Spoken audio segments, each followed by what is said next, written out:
crazy strategy like Medivh, Rexar, Morales. Rexar. Hey. That could happen. No, it can't. Yeah, no.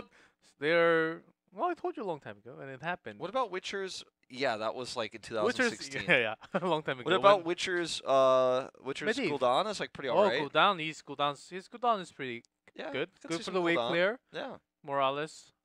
could happen. But Ariel cooldown? but I Ariel was think- buffed? Come on, G Vala is back. Vala! Oh my! Ah! The multi-shot build pairs up perfectly with Ariel. Maybe that. No. Even Ballistix were not picking Vala. Then you know that the buff is not enough. We already know, and that's the case. And I have a feeling that Ace will just keep on going for the first Malfurion pick. Oh. Infernal Shrines. Kerrigan time? Also, Ace's map pick. Not Ballistix. Let's see how this one plays out. Okay. Interesting to see. Let's already go outside our box. Try to think of something crazy that could happen. Well, you already mentioned Kerrigan. What about I know what happened. what about Medivh Kerrigan? No, that is not the right way. You know what was buffed? Resurrection. Yeah. Chain that with a Cho and A Cho and Chen. I love you. I love you, Wolf. I can't believe you had the gall to suggest such a thing. Resurrected Cho'Gall. This isn't Blossom. This isn't 2017, part 1 of phase 1. Blossom. No. This is going to be a Malfurion lock-in. Now, this is a good map for Diablo. We saw great Gondar Diablo yesterday. Maybe if it's a Tracer pick out of Ballistix or even a Genji. Diablo can be strong against a Genji if he uses his dash or his jump. Or his deflect. If he has used all 3 of those, Diablo can maybe kill him. Can maybe. Okay. Oh! Okay, that's different. Claps from G-Clef. Okay, that looks like something else. Of course, Ballistix still can have their own Malfurion Tracer. They used to play Tracer. They're one of the first teams to actually bring Tracer into the Korean scene. As in the meta, late 2016. From what I remember. What do they have here? Still a very good map for Hanzo, of course. They don't want to play the Hanzo today. This For could some be a reason. first pick Abathur for all we know, G-Club. Sonya's also an okay one to start off. Yeah, I would I like think a if Sonya there's first a pick. team to really step up, when they come into the booth, they always talk about the European games, and then mostly Tempest and also Ballistix. They watch all the games, and they were also talking about what happened last night from EU. Uther. Good old Uthi. Oh, he. Well, Okay, with instead of the- picking Genji, maybe they want to pair it up later. Yeah, I think so. Well, I mean, that was banned obviously in game 1 and 2, and second ban because they went for Genji plus tank. First game being a Nubrok, second game being Tyrael. Yes. So what does Ace do? Maybe Ace takes Genji Tyrael. That would like dismantle what Ballistix is trying to do. And then maybe Ballistix would actually have to play Hanzo. SC, please. Or Ace takes Hanzo and Genji. Possible. That's a pretty ballsy play, though. Possible and okay. They don't have Uther, but they're not going to pick Malfurion, so can pair up with any other support. Still call it very good for the map. See what other things they're thinking right now. Okay, Genji Tyrael. I called it G-Clef. This is the best play to make when the Tyrael's taking the other side. If you're Ace and you're trying to control Ballistic draft. So SC, I'm sorry, can't play 100% Genji today. Not gonna happen unless you walk over and change teams. We see a trade happen live here on stream. Trade SC for Witcher. Suddenly Ace becomes a better team. Let's see what they do want to run though, because I really do, and it was just like kind of like a my elbow is aching, so I feel kind of sort of thing. I don't actually have any fact to back this up, But it's going to rain it feels tomorrow? like it is going to rain tomorrow. My elbow was aching on my attacks on the way over here, but it feels like this is a Ballistix does not want to play Hanzo today. They either want to work on practicing other heroes because SC's been given Hanzo so much this season, or they think he's just not as strong as we do, as the other teams are thinking as well. that could be also a possibility. Sonya and ETC avoiding the Hanzo again. Strong pair up with the Uther and the ETC. Of course, Uther is different, but this is a swapped draft from Game 2. Ace was the one picking Mouth, Sonya, ETC in Game 2. And also Ballistix was the one picking Gentiterial. They're swapping that in Infernal Shrines. Sonya pretty good for the map. Jungha, the solo lane will be dominant.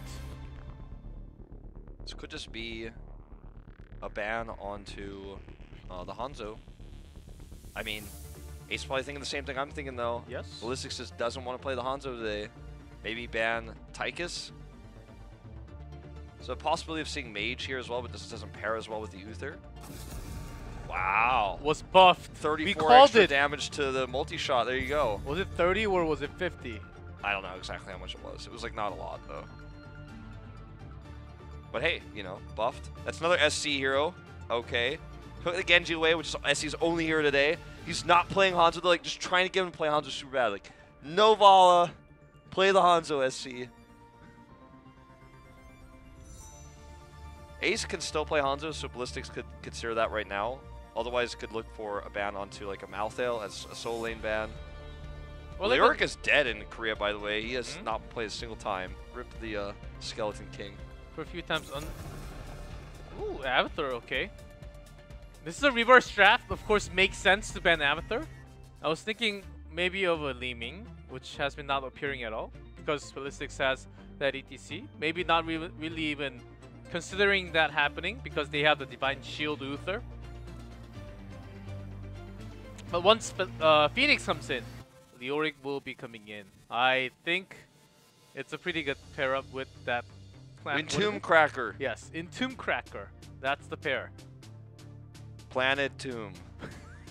Planet Tomb. Rhaegar. Hanzo! There he is. What you gonna play now, SC? No Malfurion, no Tyrael, so he can't play the Tracer very well. What's it gonna be? What's it gonna be?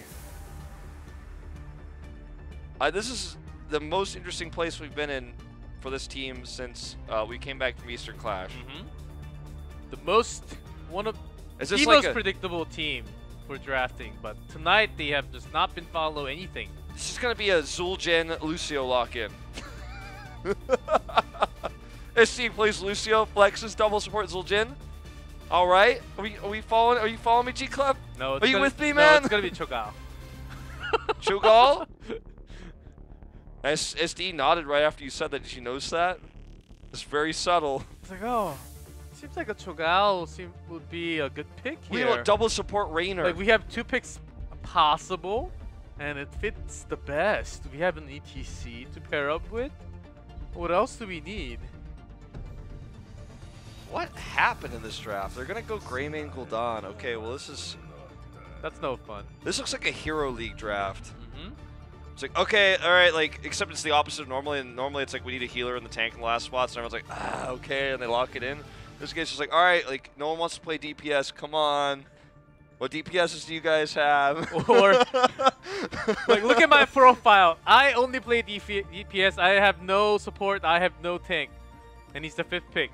I think that's what happened. Well, obviously Greymane is really good with Uther and Sonya. If they could replace the ETC with a Tyrael, it'd be even stronger, but even the ETC is quite good. Gul'dan is great for the Shrine control to compete against Hanzo. Horrify can ruin Genji's day if the Sanctification isn't there. God, I played Gul'dan today, 1 game, and that Horrify hitbox is small, man. Gotta hit those really nice against high mobility heroes like this. Okay. Last pick here is the Soul Laner. This is the winning matchup. This is the Malthael. Ragnaros? What world are we living in? Infernal? So it's not even Mini Ragnaros. No one has ever not played Mini Ragnaros in the history of HGC Korea. Or Little Ragnaros, sorry, to use the official skin name, TM. I mean, it's strong, I guess, for this map because you can contest the shrines with a Molten Core, but you can delay the Punisher. Yeah. And also bring in some damage from the range. Is it going to be Lava Wave? no, please. I think they are looking for that smash into a Genji kill. That is exactly what they should be going for. If it's a lava wave, I will stand up and cast. Okay, well, I think your legs might get tired. Oh man, Magi with the neck pop right there. He's ready to go. He's ready to swing that hammer. He's like, oh, I'm not playing. He locks in the auto attack build immediately after he cracks his neck. Locks that in level 1. He's not playing the Rhaegar this game. Okay, so hear me out. Bloodlust. That's all I had to say. Magi's 14-2 on this hero in 2018. 16 picks. His highest picked healer. And his least favorite in terms of playstyle, but hey, sometimes you gotta be a slave to the meta as a support. You just have, oftentimes you have to pair up really well with your DPS either, or with your tank. Here, Holy Cow is available. Sank can save a lot of them, I think, but in this case for Ace, if you look at their team comp, are they all going to be in the circle most likely? Those Shimada brothers will never be in the circle, in fact. Well, I mean, they'll try to get in the circle. The cool thing about Sank is a good Sanctification player like Honkono and Dami, actually kind of the original Tyrael players back in Korea back in the day, always impressed me so much because you put the Sank not where the team fight is, but where you want it to be. You toss it forward, and then the Greymane dives on top of it, or in this case, the Hanzo and the Genji jump into it, do their damage, and win the fight in that moment. That's why Dami's Greymane paired with Honkono's Tyrael was so powerful back at Tempest in 2016. There's going to be Echoed Corruption here for Ballistix as well.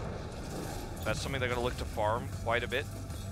It's a little bit more awkward sometimes than the Fel build, because the Fel is easier to connect because it comes out so quick, whereas Echoed Corruption telegraphs itself, so it's much easier to avoid. Well, it's hard to face all of what Ace has right now, and having the long range seems like a safer option when you don't really have that over the time healing on to go down. First heals coming from Uther will be it. Hooligan actually diving in. There's a 3-man power slide.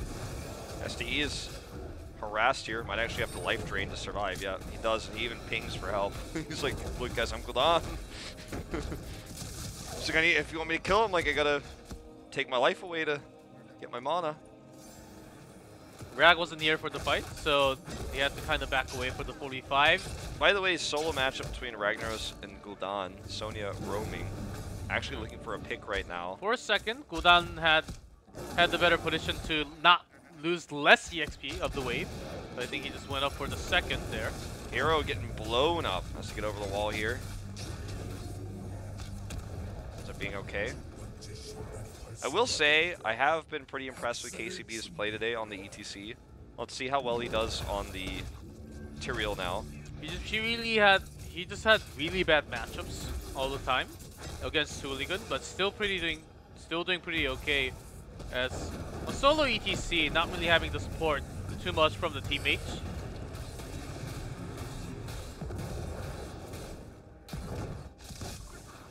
Alright, well, Shrine's up. Let's see if they want to commit the Molten Core, if they want to get onto the Shrine first, try to win a trade, and then Molten Core to secure it. That's a great way to use Ragnaros in these moments. Ace has an experience lead, actually, with that camp they were able to take. The bad matchup for Gul'dan in the top lane they had for a little while. Witcher headed back at the moment. Not going to go straight up. That's going to delay their control of this shrine. And you know, Ace has already lost control of this. Do they use the Molten Core now, or they want to save it for defense? It's a tough call right now. It looks like Rush is headed over, uses a speed boost on himself. Molten Core's up, coming in here. And this is going to delay, but they're already almost 20 defenders down, and Witcher can't even get into the zone. Ballistix is basically just trying to kite away from the damage here from Ragnaros, and they're just basically ignoring it. 7 more kills, and this is their Punisher, the first Molten Core is a lot of damage, but they have Gul'dan and also Sonya, who can also escape and pick up those defenders pretty quickly. So Molten Core was not really but not wasted. effective. not really wasted, but Ace, they don't really have a comp to dive in and mash that all together. It was a tough job against what Ballistix was already having. Their number gap was way too big to make that kind of risky decision right there. It's just really unfortunate that God, that was a fantastic trade there for Greymane. It's unfortunate they don't have this now to defend or to delay. So let's see. Again, I think they're looking for the stun, the ability to interrupt the mosh pit, obviously to then stun and or kill a Gul'dan. There's a lot of things you could do with the slam. Oh boy, this is not looking good. The shield's coming through from Tyrael, 25% reduced, but look at that dash damage. Ballistix is gonna have to go away. But yeah, I feel like Lava Wave got really popular at the end of Ragnaros's meta style, especially in SEA, as we saw back at BlizzCon. So we saw a lot of Lava Wave recently, and it can help you control the macro of the game, as well as zone away team members in fights, longer fights in the mid to late game. Let's see. I feel like they picked this Ragnaros for a reason, and it might be more than just the delay that failed on that last shrine. It's still possible. Well, this time Ballistix does not really have any globals, so I don't think Ace has that much of a macro pressure this time. Depending on how they want to play this out. ACB super low shield will barely keep himself alive. That was a really good Altruids. Also avoids that cocktail with his hearth positioning.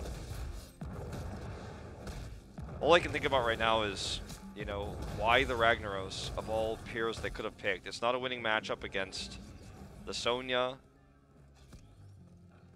And you need to really know how to use the Ragnaros to secure Punishers if you're going to be using it just for Molten Core. Oh man, I don't think KSB gets out this time. It's going to be a stolen camp here.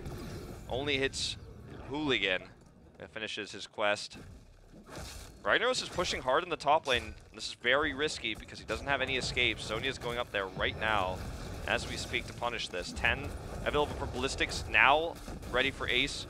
Rush just barely gets out in time. And it is going to be the Sulfurous Smash, not going to be Lava Wave, so predictable. Let's see what they can do with it. I think they really wanted to have that pair up with the arrow and the blade. They also have Sank. And their mission is to get one target. Can just be all neglected by one Holy Shield. There's that the zoning mosh. Nice Interrupted smash though. Or was it interrupted actually? I think it actually hit everyone except the ETC. Either way, Smash not going to be able to win them the fight. It does help the disengage. They still lose Tyrael. KCB going to have to go back to the Hall of Storms yet again. Shrine control already over to Ballistix. KCB heading down, but you need to basically, if you're going to use Molten Core during the shrine, you need to have won the shrine. Basically, you need to be like 5 to 10 ahead, and then you use it to finish it. If you're going to use it after, you use it when you lose. So last game they used it too early, so didn't have it to defend, but still didn't win the shrine. So they got nothing out of it. This time, I think they're going to use it after they lose it. They're going to look for a pick first, though. Coming in here, good angle from Rush, safe angle. I think they need to be more aggressive than this, though. I mean, Greymane's AFK in the top lane, getting soaked. This is their moment to win a fight. They're just not confident enough. They're not reading the map correctly. They can't catch up in number. When they try to make the rotation, it's getting delayed by hooligans standing in the bush most of the time. And meanwhile, the rest of the team from Ballistix is picking up the number. When Ace gets to that shrine, Ballistix already has 20 plus oftentimes. So do you really risk your Molten Core and try to go for it? I think it's better off using it as a defensive tool. Exactly. So Ballistix, knowing that they didn't really put in everything in that shrine, they sent Greymane on top. They were getting multiple EXP. Yeah, Greymane just was farming. Farming alone in the solo lane. And Ace just let it happen. They didn't force a fight. And even though they were down on defenders, when it was like 6 to 30, they could have tried to force a fight before fight. use it for a smash, try to get a kill. Well, half of the DPS for Ballistix is gone and no tanky DPS. It's only the Gul'dan there. If you get a kill there, sure, you might lose the Punisher, but you're very likely to lose the Punisher right afterwards. As long as nobody gets stunned by it and you walk away, you have that Molten Core for defense. They still used it defensively, but I feel like there was a moment there wasted because they didn't read the map correctly. They weren't either aware or how to capitalize on Greymane being missing, being in the top lane. Not even missing, they had vision of him. He just was not there. They knew that and still were a little bit timid. Too much respect given, I think, by Ace right now. They're on the chase now, looking for a lucky possible mistake. But get that angle, Hooligan is actually pressuring alone. Takes damage, enough healing comes from himself and also Uther. And meantime, Sonya has been pushing and Rag just wasting his rotational time. Not really finding target. You have to really make an initiation with the Dragon Arrow, possibly with the smash. There's that Mosh the double. Now. Sulfuras this time cleansed. Man. He could not interrupt. Perfectly. Cleansed so he couldn't interrupt the Mosh. Gets the double. I think that's exactly what happened last time also. Oh, that must have been what happened, yeah, because I was wondering, it didn't look like it was interrupted. But that was... It's almost too easy for Magi to actually have that cleanse. You can see that coming. It is D-timing onto Hooligan, the target. And it's made it so easy. Just slide in right into the camp place, and they stole that. They got this wall. Now the level lead is huge by 3 levels. The whole talent tier on the table. Right now, they're just going to split off and soak. Sonya pushed enough of bot to where she feels like it's no longer safe to soak there. This gives a free opportunity for Ace to soak this wave, but it's so true what you said. I think you said on Sky Temple. They're just never willing to soak alone because they're so terrified they're going to get ganked, they're going to get killed. So in order to get one wave of 7 minions, 4 people went bot. Why not Sylvanas if they want to rotate like this? Well, they at least realized after they were like, okay, we're safe down here, that they should push the bot wall, so they got something out of this 5-man, but they're playing like a bottom 4 Gold Series Chinese team right now. Exactly, roaming like a 5-man, never understanding the macro, never reading the map. The region where they played the Sylvanas too. Yeah.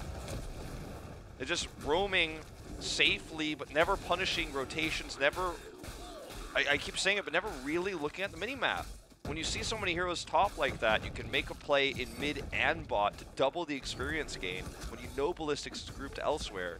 Well, let's see how they make a play from here. Oh, Witcher gets... Deflect is already used. That is a very important thing to keep in mind. He's alone. The arrow misses. Oh, that's painful. But still a good really chance. painful. Only one used. SC going in alone here. Needs to be careful. Divine Shield is available. May have to be used here. Gets that armor. But this guys realize that this is a 4v5. Yes. Sonya is on top. And Ace is still just not willing to pull the trigger. So if Furious could have caught Ace or caught SC there, forced a Divine Shield, maybe they win the longer fight. They had Sank as a tool as well to continue to fight. But instead, Sonya is up there. And as you say, Ballistix wins the 4v5 fight in trades. Ace doesn't pull the trigger. Again, they hesitate. And now this is an Arcane Punisher walking towards Keep. This will very likely be the end of the game and the end of the series. Why not risk something? Why not pull the trigger when if you just let it go, you're going to lose the map regardless. And oh boy. They pulled the trigger, the arrow flew by, but it wasn't enough to initiate and win the team fight or even to start some CC chain. And this one, I think it's walking straight to the core, level 3 gap. Molten Core activated already, so that's going down. Ancestral here super early on to Rush. He survives a little bit longer. Mosh this time nicely done, but the damage follow-up is just not there. Rehgar died way too early, and it seems like we have game 3 over and the end of the series. That's right, 7 kills to 0, 6 forts, 6 healing fountains. This is another perfect game by Ballistix. As long as nobody dies here in this last moment. Sank comes through, but it's just too late. That was the riskiest and craziest thing they did all series, was to try to Sank with Genji at 2% health in that last fight. You have to be willing to take risks when you are the underdog in a series like this, when you see the Sonya in the top lane, when you see members missing. When Greymane was on the top lane as well, you have to be willing to say, this is my moment. And if you're not willing to